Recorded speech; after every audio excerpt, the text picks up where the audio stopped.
لائیں کہیں کہ ہمارا رب اللہ ہے، پھر اس پر جم جائیں۔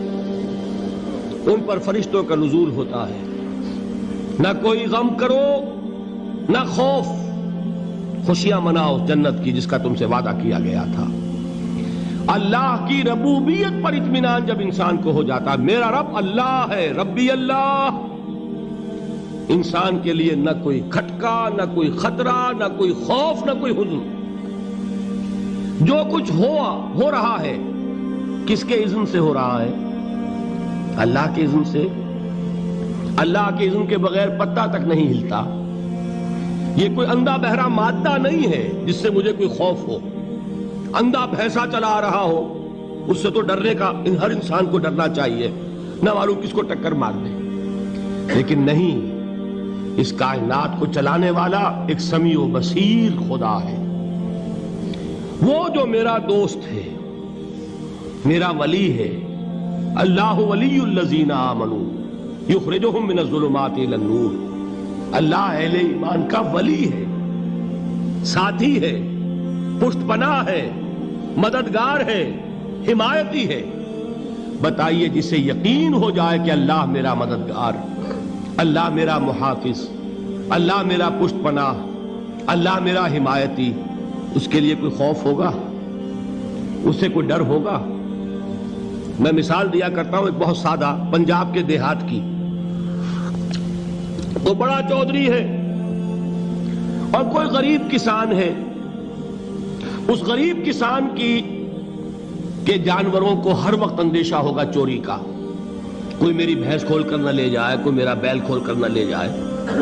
لیکن جس کے بارے میں یہ سب کو معلوم ہو کہ وہ جو بڑا چودھری ہے وہ اس کا دوست ہے، اس کی بچیا کو کوئی خوف ہوگا؟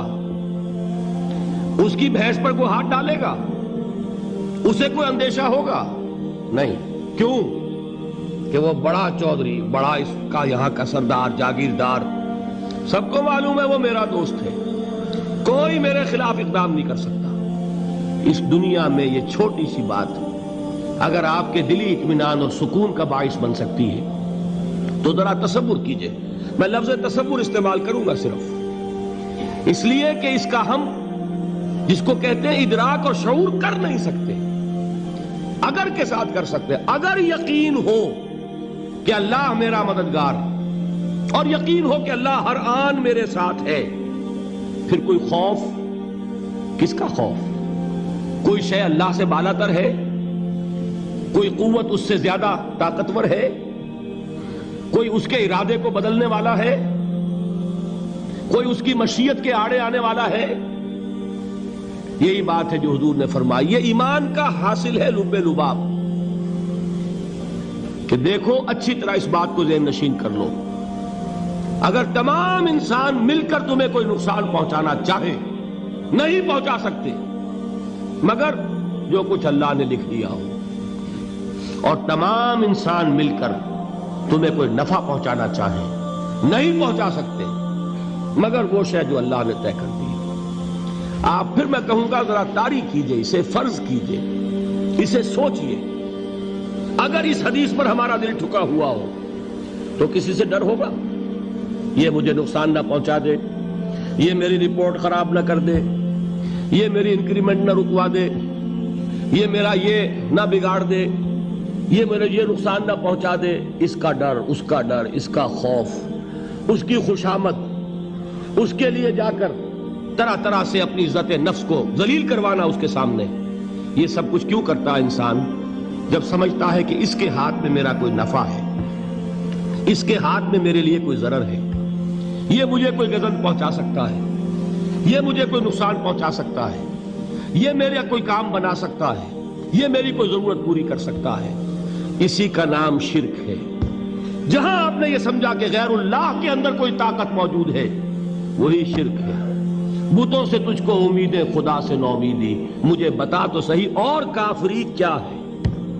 شرک تو یہ ہے جس پر بھی تمہیں یہ خیال ہے، کلمہ ہے یہ کلمہ سوم، لا حول ولا قوت الا باللہ، ذرا اس پر دل کو کبھی اگر آپ تصور کریں، پھر فرض کریں، دل ٹھک جائے اس پر، کوئی طاقت نہیں۔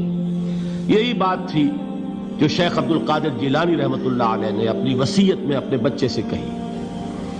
11ویں دینے والے ہیں، لیکن حضرت شیخ عبد القادر جیلانی کی وصیت اور تعلیمات کو کتنے لوگ ہیں کہ جانتے ہو؟ یہ جن مقامات تک پہنچے ہیں وہ کس چیز کی بدولت پہنچے ہیں؟ انہوں نے جو پیغام دیا وہ کیا تھا؟ اے میرے بچے، جس طریقے سے قرآن مجید میں حضرت لقمان کی نصیحتیں جو ہے نقل کر دی گئی ہیں، میں یہ عرض کروں گا بالفرض اگر قرآن حضرت عبد القادر جیلانی کے بعد نازل ہوا ہوتا تو شیخ عبد القادر کی یہ نصیحتیں بھی قرآن میں درج ہوتی.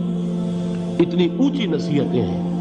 اے میرے بچے، اس حقیقت کو ذہن نشین کر لے، لا فاعل فی الحقیقت ولا مؤثر الا اللہ.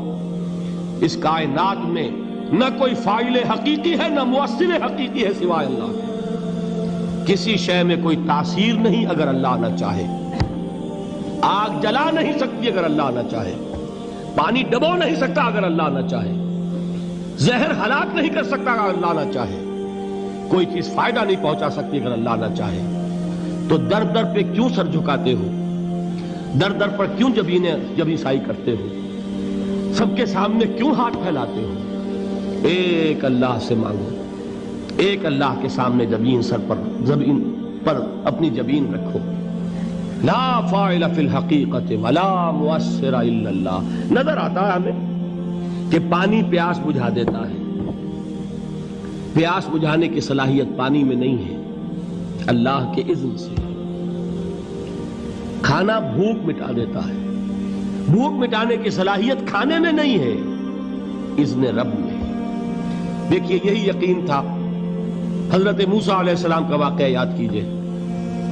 سامنے سمندر آ گیا ہے، قوم دیکھتی ہے پیچھے کہ گرد و غبار کا طوفان ہے. معلوم ہوا کہ فرعون اپنے لشکر سمیت آ گیا ہے. لشکر جب چلتا تھا تیز رفتاری کے ساتھ تو گرد و غبار کا جو طوفان اٹھتا تھا اس کا تصور کیجئے. اور لمحہ بلمحہ وہ قریب آ رہا ہے. پوری قوم نے کیا کہا؟ اے موسیٰ انا لمدرکون، اے موسیٰ ہم کو پکڑے گئے. قرآن مجید نے تو یہاں وہ باتیں نہیں لکھی ہے، لیکن تورات میں یہ درج ہے کہ بنی اسرائیل جھگڑنے لگے، دست و گریبان ہو گئے موسیٰ کے ساتھ. موسیٰ ہمیں یہاں مروایا لا کر، اس سے تو ہم ہی بہتر تھے. وہاں کھانے کو ملتا تھا، زندگی تو تھی، بیگار ہم کر رہے تھے، موت تو نہیں تھی. اب جو کچھ ہوگا اس کا تصور کرو، جس طریقے سے ہمارے ٹکڑے اڑائے جائیں گے. تو لڑ رہے ہیں حضرت موسیٰ علیہ السلام سے. یہ تورات کی تفصیل ہے. قرآن میں صرف اتنا آیا ہے، پریشان ہو کر انہوں نے کہا انا لمدرکون، موسیٰ ہم تو پکڑے گئے. اس وقت موسیٰ کا جواب کیا ہے؟ کلا ان معی ربی سیہدین. نہیں، میرے ساتھ میرا رب ہے، وہ راستہ دے گا. بتائیے کہاں راستہ نظر آ رہا ہے؟ یہ ہے ایمان بالغیب. راستہ نظر نہ آئے تب اللہ پر یقین ایمان ہے. جیب میں پیسے ہوں اور تب دل کو اطمینان ہے تو ایمان کس پر ہوا؟ پیسے پر، اللہ پر نہیں. جب وسائل و ذرائع نہ ہوں اور پھر یقین ہو کہ اللہ مسبب الاسباب ہے، وہ اسباب کا پابند نہیں ہے، وہ اسباب کا محتاج نہیں ہے، اسباب اس کے محتاج ہے. اگر یہ یقین ہے تو اللہ پر ایمان ہے. یہ نہیں ہے تو تمہارا ایمان اسباب پر ہے، وسائل پر ہے، ذرائع پر ہے، مادیات پر ہے، اللہ پر نہیں. اس وقت کہاں راستہ تھا؟ کوئی راستہ تھا؟ سمندر ہے اور ادھر سے لشکر آ گیا ہے. کلا ان معی ربی سیہدین. اب دیکھیے ایمان کہہ دینا آسان ہے، ہوا معکم اینما کنتم، جہاں کہیں بھی تم ہوتے ہو اللہ تمہارے ساتھ ہوتا ہے. لیکن اس کا یقین قائم ہو جائے تو زمین و آسمان کا فرق واقع ہو جائے.